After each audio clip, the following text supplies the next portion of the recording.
అయితే రీసెంట్ గా ఒక నోట్ లైవ్ లో ఉన్నారు మీరు. జస్ట్ ఒక క్లారిఫికేషన్ కోసం నేను మీకు కాల్ కలపడం జరిగింది. చెప్పండి. రైట్. అయితే ఇప్పుడు ఒక ప్రెస్ నోట్ అయితే రిలీజ్ చేశారు.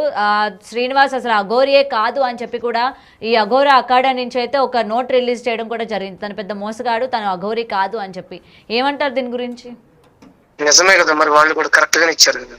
ఉమ్, ఇంకా మిగతా అఖాడాలు కూడా ఇలాగే ఇస్తే మొత్తం అది హిందీలోనే మొత్తం ఇండియా మొత్తం వైరల్ అవ్వాలి కదా అది. ఉమ్. కానీ విష్ణు గారు ఒక మన ఇక్కడ తెలుగు రాష్ట్రాల్లో కాదు. రాజేష్ నాథ్ మీకు తెలుసు కదా, రాజేష్ నాథ్ అఘోరా ఆయనే మా గురువు గారు. ఆయన మీ గురువు గారు కదా. మరి అయితే గతంలో అంటే ఇప్పుడు ఈ నోట్ రిలీజ్ చేసింది కూడా ఆయన దగ్గర నుంచి, ఆయన అక్కడ నుంచే రిలీజ్ చేశారు. అఘోరాకి వాళ్ళకి సంబంధం లేదని. మరి మీరు అందరూ కూడా కలిసి తన ఆశ్రమంలో ఉండడం కావచ్చు, లేకపోతే తనకి బట్టలు కట్టడం కావచ్చు, మరి ఎందుకని రాజేష్ నాథ్ కట్టాడు? ఆశ్రమంలోకి ఎవరినైనా రాణిస్తారండి, వీళ్ళు వాళ్ళనేముంది, ఎవరినైనా రాణిస్తారు వాళ్ళు. అంటే అఘోరా అని పేరు బయటికి వచ్చి అఘోరి అని చెప్పుకుంటే వాళ్ళు ఊరుకోరు. అఘోరి అనే మాట అక్కడ ఆయనకు ఒక్కడికి ఉంది, ఆయనకు ఒక్కడికే మాట్లాడడానికి ఉంటుంది, ఇంకెవరికి కూడా హక్కు ఉండదు. అఘోరి అని ఇవ్వాలంటే గనక మొత్తం అఖాడాకి హెడ్ వేరే అధిష్టాచి అఘోరి గారు అని ఇంకా ఉంటారు, వాళ్ళందరూ ఏకగ్రీవంగా ఇస్తారు ఇస్తే. అంతేగాని ఎవరికి పడితే. మీ వాయిస్ కట్ అవుతుందండి. పాన్స్ పౌడర్ పూసుకున్న ప్రతి ఒక్కళ్ళు అఘోరీలు ఎవరని చెప్తున్నానండి. మరి అప్పుడు శ్రీనివాస్ మీ దగ్గరికి అంటే మీ గురువు గారి దగ్గరికి వచ్చిన తర్వాత తను బయట ఇలాగ తనని అందరూ కూడా అఘోరి అంటున్నారు, తను కూడా అలాగే చెప్పుకుంటున్నారు. మరి అక్కడ ఏమైనా వార్నింగ్ గట్టా ఏమైనా ఇచ్చారా రాజేష్ నాథ్, ఇలా చెప్పుకొని తిరగొద్దు అని చెప్పి? చెప్పారండి, అప్పట్లో ఆయన కూడా అన్నారు, సాధకులు అని చెప్పుకోండి అమ్మా, ఇలాగ అఘోరీలు అని చెప్పకూడదని ఆయన అప్పట్లోనే వార్నింగ్ ఇచ్చారు. కానీ మనోడు అక్కడి నుంచి బయటికి రాగానే, ఆయన కట్టిన బట్ట బయటికి రాగానే ఎప్ప తీసేశాడు, పోలీసుల మీదకి వెళ్తాడు, కొడతా ఉంటాడు. ఇప్పుడు కూడా ఏంటంటే జీవహింస మహాపాపం అని చెప్పి ఆయన చెప్తూ అతన్ని ఇబ్బంది పెట్టకుండా తనని కొద్దిగా ఆపండి అన్నారు తప్ప వాడు గొప్పోడు అని చెప్పి ఇప్పుడు కూడా ఎవరికి ఆయన చెప్పలేదు. ఓకే అంతేనండి. ఓకే. సో ఎందుకంటే అందరికీ కూడా ఈ ప్రశ్న ఉందన్నమాట. గతంలోని మరి తనకి బట్టలు కట్టాడు అఘోరి అనగానే తన గురువు లాగా ఆయన ఒక్కడే కాదు కదండి, ప్రభాకర్ గురూజీ కూడా కట్టారు, రోడ్డు మీద చాలా మంది కట్టారు. కట్టిన వాళ్ళందరికీ అదే బిరుదులు ఇవ్వలేదు కదా, అలాగే ఆయన కట్టాడు. ఆశ్రమంలోకి ఎవరినైనా రాణిస్తారు, మీరిన్నా కూడా రాణిస్తారు. అక్కడికి వచ్చే వాళ్ళంతా అఘోరీలు కాదు, ఇంకోళ్ళు కాదు. నార్మల్ గా మాలాంటి వాళ్ళందరూ సాధకులు అంటారు, అంతేగాని ఎవరిని అఘోరి అని పిలవరు, ఆయన ఒక్కళ్ళే అఘోరి ఇక్కడ, అంతే. ఓకే. సో మిగిలిన అతని దగ్గరికి ఎవరు వెళ్ళినా కూడా అందరూ సాధకులే, ఈ శ్రీనివాస్ సాధకుల కిందకి వస్తారు. సాధారణమైన పూజ సంబంధించిస్తారు గాని అఘోరికి సంబంధించిన ఏది ఆయన ఇవ్వరు. అఘోరి అవ్వాలి అంటే అది చాలా పెద్దది ఉంటుంది ఇష్యూ. అది నార్మల్ గా మీరు ఇంట్లో పూజ చేసే దాని మీద కొద్దిగా పెద్దగా ఉంటుంది అంతే. Okay okay. కొద్దిగా క్రిటికల్ గా ఉంటుంది, అంటే విధానం గానీ ఏదైనా సరే ఇన్స్ట్రక్షన్ గట్టిగా ఉంటుంది, అంతేగాని అక్కడ అఘోరి ఇలాంటి ఏమి ఉండవండి.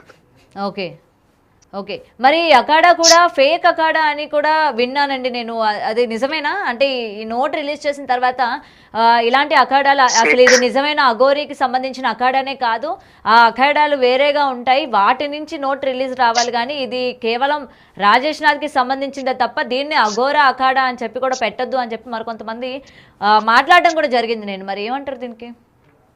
లేదండి, కుంభమేళ జరిగినప్పుడు కూడా గవర్నమెంట్ వీళ్ళకి 2 ఎకరాల స్థలం, ఎకరన్నర 2 ఎకరాల స్థలం కూడా కేటాయించారు. Okay okay. ఇది ఆథరైజ్డ్ అది, అందులోనే ఈయన ఉత్తరాధికారి అంటారు ఈయన్ని. వీటిలో రకాలు ఉన్నాయి, అది ఎట్లా అనేది నాకు తెలియదు. ఈయన దానిలో ఉత్తరాధికారి. దీనికి పైన ఇంకొక ఆయన ఉంటారు, ఆయన అధిష్నాథ్ జీ అని చెప్పి ఆయన ఇంకా పెద్ద ఆయన. ఏ గుర్తింపులు లేకుండా మరి గవర్నమెంట్ కూడా వీళ్ళని అలా చూడదు కదండి. ఆ ప్రశ్న ఆయన వదిలిన నోటికైతే విలువ ఉంటుంది, పక్కా ఉంటుంది, దాన్ని ఖచ్చితంగా తీసుకోవాల్సిందే. Okay okay. అండ్ ఇప్పుడు ఎలాగో తను కూడా వాళ్ళకి చెందిన వాడు కాదు అని చెప్పారు, అలాగే చాలా మోసాలు చేశాడు అని కూడా ఆ నోట్ లో చెప్పడం ఏంటండి, ఆయన ఇప్పుడు చెప్పడం ఎప్పుడు చెప్పాడు ఆయన. ఇప్పుడు ఇంత గొడవ జరుగుతుంది కాబట్టి ఆయన ప్రెస్ మీట్ కి అలా సంథింగ్ అలా వదిలి ఉండొచ్చు. ఆయన ఎప్పుడో చెప్పాడు వీడు అసలు అఘోరీనే కాదు, అఘోరీల దగ్గర అంటూ తోమేవాడు, లేకపోతే వాళ్ళకి ఏదో చిల్లర పనులు చేసుకుంటూ తిరిగేవాడు, వాళ్ళు చేసే సాధనని బయటకు వచ్చి ఆ మోడల్స్ చేసి చూపించేవాడు. అది కూడా మాకు ఈ 2 నెలల్లో బయటపడ్డాయి ఇవన్నీ.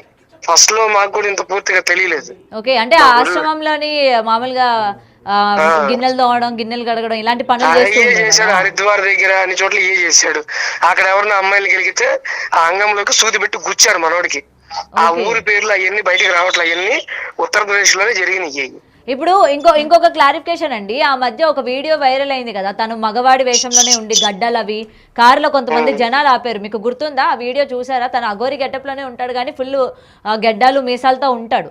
అప్పటికి ఈ ఇష్యూ ఏనా, అంటే సర్జరీ అయ్యిందా అవ్వలేదా? సర్జరీ కాదండి, అప్పుడే సూది కూర్చున్న టైంలోనే జరిగింది, లేకపోతే వాడు ఇటు వచ్చేవాడు కాదు. ఓకే ఆ సూది కూర్చిన తర్వాత అంగం పని చేయలేదు. చూడండి దాని తర్వాత ఫొటోస్ లో చూడండి, ఆ అంగం వేలాడుతున్నప్పుడు నల్లగా ఇబ్బందికరంగా ఉంటాడు. ఆ తర్వాత మనోడు ఏం చేసిందంటే హాస్పిటల్లో వాళ్ళని మేనేజ్ చేసుకొని కాళికా అవతారం అని చెప్పి సంథింగ్ ఇంత స్టోరీ రాపించుకొని కట్ చేయించుకొని బయటకు వచ్చాడు. ఓకే ఓకే ఎక్కడికక్కడ అమ్మాయిలతో అయితే గొడవలు ఉన్నాయి, పూర్తిగా డొంకలాగితే చాలా వస్తాయి, కానీ ఎవరి ఫ్యామిలీలు వాళ్ళకు ఉన్నాయి, ఎవరి ఇబ్బందులు వాళ్ళకు ఉన్నాయి, ఎవరు బయటికి రావట్లేదు.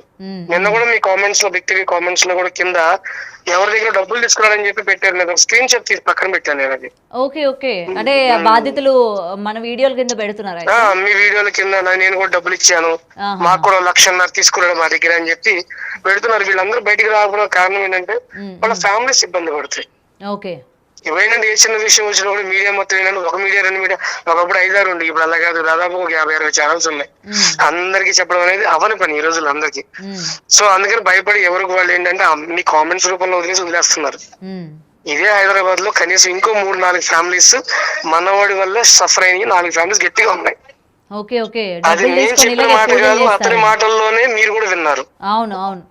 రాజస్థాన్ లో ఒక అమ్మాయి అయితే నాకు తెలుసు, బీహార్ లో ఒక అమ్మాయి కూడా నేను చూశాను, వాడు మొబైల్ లో మాట్లాడుతున్నప్పుడు చూశాను. ఓకే ఇలాంటివి మనోడి దగ్గర చాలా ఉన్నాయి, ఏం అక్కర్లేదండి. మొబైల్ తీసుకొచ్చి ఖచ్చితంగా మీరు ఏదైతే టెస్ట్లు ఉంటాయి గవర్నమెంట్ దగ్గర, ఆ టెస్ట్ చేపిస్తే మనోడి జాతకం మొత్తం అందులో వచ్చేస్తుంది. Okay okay right. అయితే ఇప్పుడు ప్రెసెంట్ అయితే శ్రీనివాస్ స్విచ్ ఆఫ్ చేసుకొని పెట్టుకున్నాడు ఫోన్. మరి నోట్ ఆయన వరకు వెళ్తుందో లేదో కూడా తెలీదు. ఆయన చూసి ఇక నుంచి ఆయన ఫోన్ ఒకటి కాదు కదండి, నిమిషానికి ఒక సిమ్ కార్డు కొంటాడు.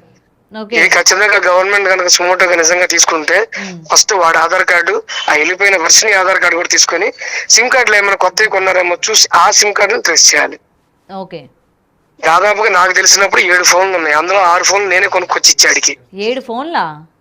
నేనే తీసుకొచ్చి ఇచ్చాను. ఆల్రెడీ మీ బిగ్ టీవీలో ఫస్ట్ ఇంటర్వ్యూలో చెప్పాను. అది 1,50,000 రూపాయలు ట్రాన్సాక్షన్ దానిలో ఉంటే 1,10,000 రూపాయలు పెట్టి నేను బిక్సీలో ఫోన్లు తెచ్చాను నేను.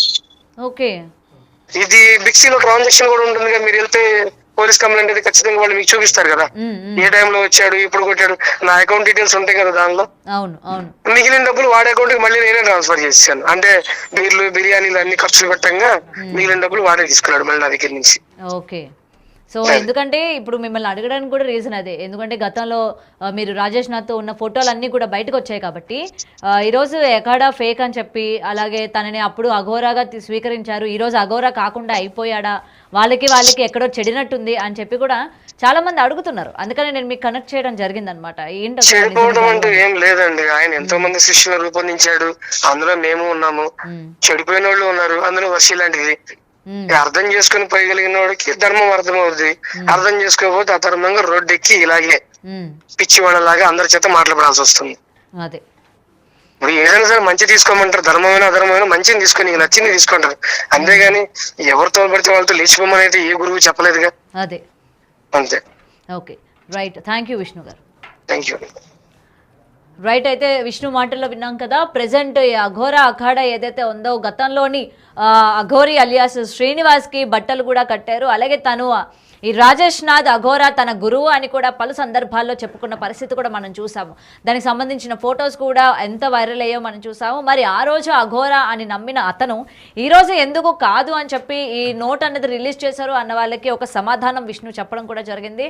అక్కడికి ఎవరు వెళ్ళినా సరే భక్తులు సాధకుడిగా ఆయన స్వీకరిస్తాడు, సాధకుడిగా బట్టలు కడతాడు, సాధకుడు మాత్రమే కానీ అఘోరాలు కాలేరు అని అయితే విష్ణు చెప్పడం జరిగింది. సో ఏది ఏమైనా సరే ఈరోజు రిలీజ్ చేసిన ఈ నోట్ ఏదైతే ఉందో ఇక నుంచి నువ్వు అలియాస్ శ్రీనివాస్ అఘోరా అని చెప్పుకొని తిరగడానికి ఏమాత్రం కూడా వీలు లేదు. కేవలం నువ్వు శ్రీనివాస్ అని చెప్పి తిరగడానికి మాత్రమే వీలుంది. అండ్ ఇంకొకటి తన ఒంటిపైన ఉన్న ఈ వస్త్రాధరణ కావచ్చు, ముఖ్యంగా రుద్రాక్షలు కావచ్చు, ఏదైతే దేవుడి పేరు చెప్పుకొని ఇప్పటి వరకు చేసిందంతా చాలు, ఇక నుంచి అయినా అదంతా చేసేసి తన ఇష్టం వచ్చినట్టు తిరిగితే ఈరోజు అటు హిందూ సంఘాలు కావచ్చు, లేకపోతే వేరే వాళ్ళు కావచ్చు, ఎవరు కూడా ఇంతలాగా రియాక్ట్ అయ్యే పరిస్థితి కనిపించదు. సో కేవలం డెఫినెట్గా దీని నుంచి అయితే రెస్పాన్స్ రావాలి. శ్రీనివాస్ ఖచ్చితంగా రెస్పాండ్ అవ్వాలి. ఇటు రాజేష్ నాథ్ మీద కూడా గతంలో ఈయన మంగళగిరిలో